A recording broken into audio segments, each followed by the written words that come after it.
ನಿಮ್ಮ ಹಳೆ ಒಡವೆನ ಅಧಿಕ ಬೆಲೆಗೆ ಮಾರಬೇಕೆ? ಅಟಿಕಾಗೆ ಕಾಲ್ ಮಾಡಿ 8880 ಅಟಿಕಾ ಗೋಲ್ಡ್ ಕಂಪನಿ. ಚೂರು ಕಾಳಜಿ ಇಲ್ವಾ ಅನ್ನೋದು ನಮ್ಮಲ್ಲಿ ಎಲ್ಲರೂ ಕೇಳಬೇಕಾಗಿರೋ ಪ್ರಶ್ನೆ. ಏನ್ ಮಾಡ್ತಾ ಇದೆ ಸರ್ಕಾರ ನಮಗೋಸ್ಕರ? ಈ ನಮ್ಮ ರೈತರೆಲ್ಲ ವೋಟ್ ಹಾಕ್ದೇನೆ ನಿಮ್ಮ ಸರ್ಕಾರ ರಚನೆ ಮಾಡೋಕಾಯ್ತಾ ನಿಮ್ ಕೈಲಿ? ಎಲ್ಲರೂ ಸಾಥ್ ಕೊಟ್ಟು ನಿಮ್ಮ ಮಾತುಗಳನ್ನ ನಂಬಿ ವಿಶ್ವಾಸ ಇಟ್ಟು ನಿಮಗೆ ಈ ಒಂದು ವೋಟ್ ಹಾಕಿ ಈ ಒಂದು ಹುದ್ದೆಯಲ್ಲಿ ನಿಮ್ಮನ್ನ ಕೂರ್ಸಿರೋದು. ಒಂದೇ ಒಂದು ಮಾತನ್ನ ನಾನು ಕೇಳೋಕೆ ಇಷ್ಟಪಡ್ತೀನಿ ನಮ್ಮ ಅಧಿಕಾರ ಪಕ್ಷಕ್ಕೆ.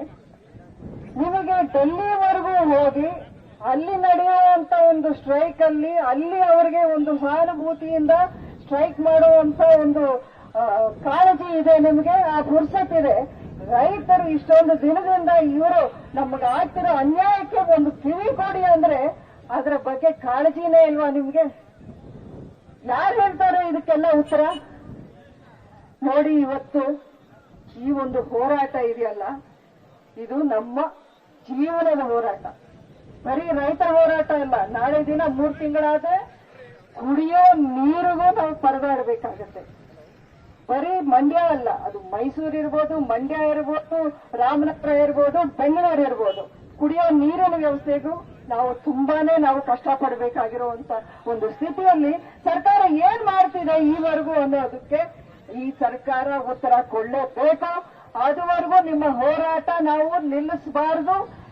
ಸರ್ಕಾರ ಯಾವುದೇ ಒಂದು ಸಕಾರಾತ್ಮಕವಾಗಿ ಒಂದು ಪಾಸಿಟಿವ್ ಆಗಿ ಏನಾದ್ರೂ ಒಂದು ಹೆಜ್ಜೆ ಹಾಕಿದ್ರೆ ನಾವೆಲ್ಲ ಒಗ್ಗಟ್ಟಿಂದ ಕೈ ಜೋಡಿಸಿ ಅವ್ರ ಜೊತೆ ನಾವು ಹೋರಾಟ ಮಾಡೋಣ. ನಮ್ಮ ಹಕ್ಕು, ನಮ್ಮ ನೀರು ನಮ್ಮ ಹಕ್ಕು, ಅದಕ್ಕೆ ನಾವು ಹೋರಾಟ ಮಾಡೋಣ.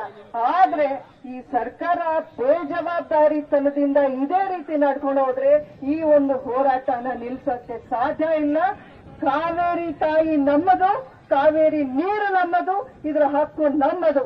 ಜೈ ಹಿಂದ್. ಕೂಡ ತಮಿಳುನಾಡಿಗೆ ಹರಿಸಲು ಹುನ್ನಾರ ನಡೆಸಿರುತ್ತಿರುವ ಕಾಂಗ್ರೆಸ್ ಪಕ್ಷದ ವಿರೋಧಕ್ಕಾಗಿ ಎನ್ನುವುದನ್ನ ಈ ಸಂದರ್ಭದಲ್ಲಿ ಎಂದು ಬಯಸ್ತೀನಿ.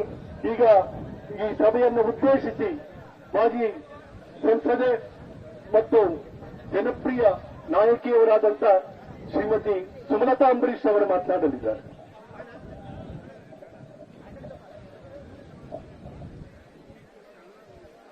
ಆತ್ಮೀಯ ಬಂಧುಗಳೇ, ಇವತ್ತು ನಾವೆಲ್ಲ ಇಲ್ಲಿಗೆ ಸೇರಿರೋದು ನಮ್ಮ ಭಾಗದ ರೈತರ ಒಂದು ಹಿತರಕ್ಷಣಾ, ನಮ್ಮ ರೈತರಿಗೆ ಆಗ್ತಿರೋ ಅನ್ಯಾಯದ ವಿರುದ್ಧ ಒಂದು ಧ್ವನಿ ಎತ್ತೋದಕ್ಕೆ ನಾವೆಲ್ಲ ಇಲ್ಲೆಲ್ಲ ಸೇರಿದ್ದೀವಿ.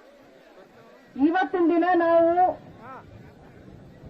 ಪ್ರಶ್ನೆಗಳು, ನಮಗೆ ತುಂಬಾ ಪ್ರಶ್ನೆಗಳಿಗೆ ಉತ್ತರ ಸಿಗಬೇಕಾಗಿದೆ.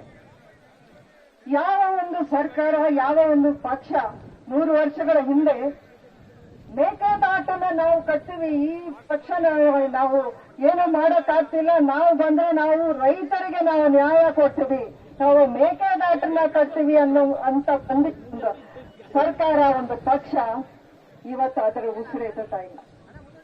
ಇವತ್ತು ನೀವು ನಮ್ಮ ಇರೋಂತ ಒಂದು ಅಣೆಕಟ್ಟುಗಳಲ್ಲಿ, ಡ್ಯಾಮ್ಗಳಲ್ಲಿ ನೀರು ಉಳಿಸ್ಕೊಳಕ್ ಆಗಿಲ್ಲ. ನೀವು ಯಾವ ಹೊಸ ಡ್ಯಾಮ್ನ ಕಟ್ಟಿ ಯಾವ ರೈತರ ಒಂದು ಹಿತರಕ್ಷಣೆಯನ್ನು ನೀವು ಕಾಪಾಡ್ತೀರಾ ಅನ್ನೋ ಒಂದು ಪ್ರಶ್ನೆ ನಾವು ಕೇಳಬೇಕಾಗಿದೆ ಇವತ್ತಿನ ದಿನ.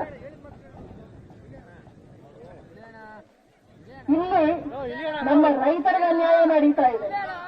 ಅಲ್ಲೂ ನೋಡಿದ್ರೆ ಬಿಡದಿಯಲ್ಲಿ ಅಲ್ಲೂ ರೈತರ ಜಮೀನು ಕಿತ್ತುಕೊಂಡು ಅವರ ಜೀವನಕ್ಕೆ ಒಂದು ಅನ್ಯಾಯ ಮಾಡುವಂತ ಕೆಲಸನೂ ನಡೀತಾ ಇದೆ. ಅಂದ್ರೆ ರೈತರ ಬಗ್ಗೆ ಈ ಒಂದು ಸರ್ಕಾರಕ್ಕೆ, ಈ ಒಂದು ಪಕ್ಷಕ್ಕೆ ಒಂದಷ್ಟು ಗ್ಯಾರಂಟಿ ನ್ಯೂಸ್, ಸುದ್ದಿ ಖಚಿತ, ನ್ಯಾಯ ನಿಶ್ಚಿತ.